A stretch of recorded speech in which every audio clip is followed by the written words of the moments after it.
Hey everybody, I'm here with Vicki. She is a first-time rehabber investor, and we just finished up a rehab for her that is on the market. It hasn't sold yet, has it? No. Okay, just checking. You know, beginner's luck, you never know. No, it's only been on the market 2 days. That would have been really nice, but no. Yeah, you never know. Well, anyways, we're going to do a little interview, and just so you guys who are thinking about investing can see what the emotions and kind of the thoughts and actions that Vicki has and has used in this process. So, Vicki, I guess let's get started. What was because we talked a lot before you actually did the deal, Right? And what was one of the biggest fears or hurdles that you had to overcome to get you to this point, sitting in your nice new rehabbed home on the market? Definitely whether or not I was buying the right house, and equal to that, whether or not the house that I eventually bought was going to be rehabbed correctly. Would I make the right decisions about the rehab? What needed to be replaced and repaired, and what could I keep? Things like that, for sure. Yeah. Right. But the fear was taken out because I knew that you had the experience. So I knew I could rely on your experience, and I wouldn't really have to worry about that. But if I hadn't been working with you, that would have been the biggest fear. Well, also now, because of the market, what plans do you have to try to get this house sold? Or are you thinking, about pricing or staging or open houses? Do you have any creative ideas to try to? Because that's one of the biggest things is people, in this market, and it's a buyer's market right now, right. So it makes it more difficult. But that being said, I'm buying 3 houses this month, so there's ways that you can strategize. Do you have any ideas or thoughts? Well, I went on MLS the other day, and once my house hit the market, and I saw that my house is the nicest one in this price range in this area. So that gives me a lot of confidence that I'm not going to have to do too much, at least not up front. I think I'm going to give it a couple of weeks, see how much traffic we get. If, because of the market, traffic's kind of light, then I'm probably going to think about staging.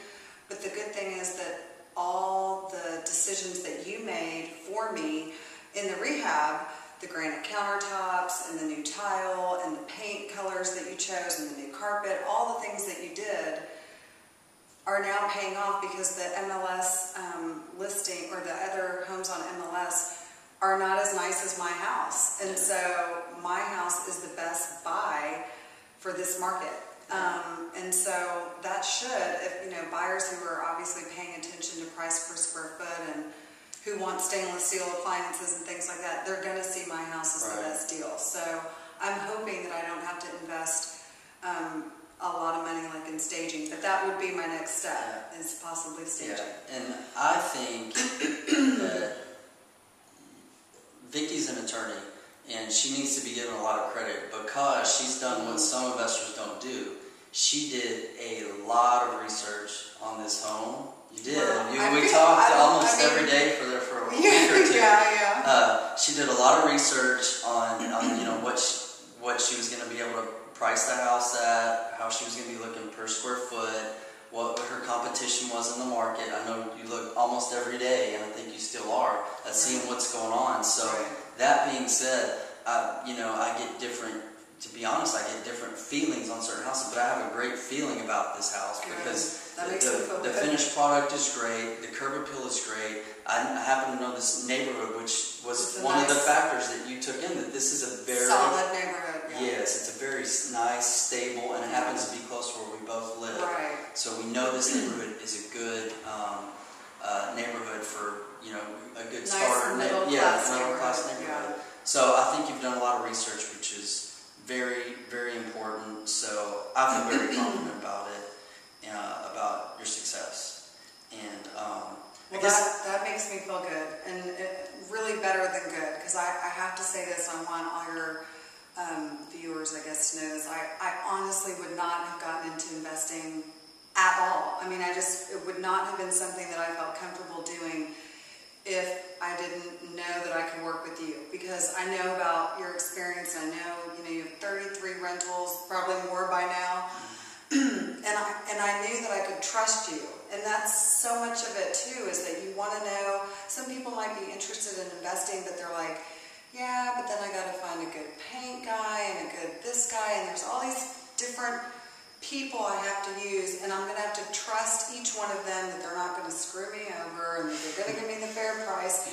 And doing business with you eliminated all of that. I knew that you were going to, that the people you use to help you are people that must be good, or you wouldn't be using them. Right. You wouldn't have had as much success as you've had.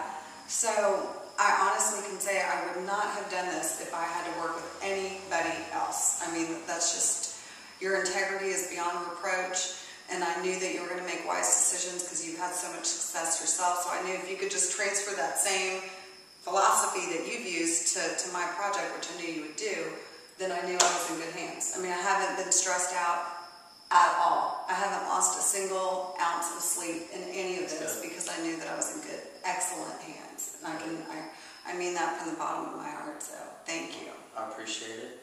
And I appreciate you taking the time to do the interview. Sure. I like to end with a fist bump. All right.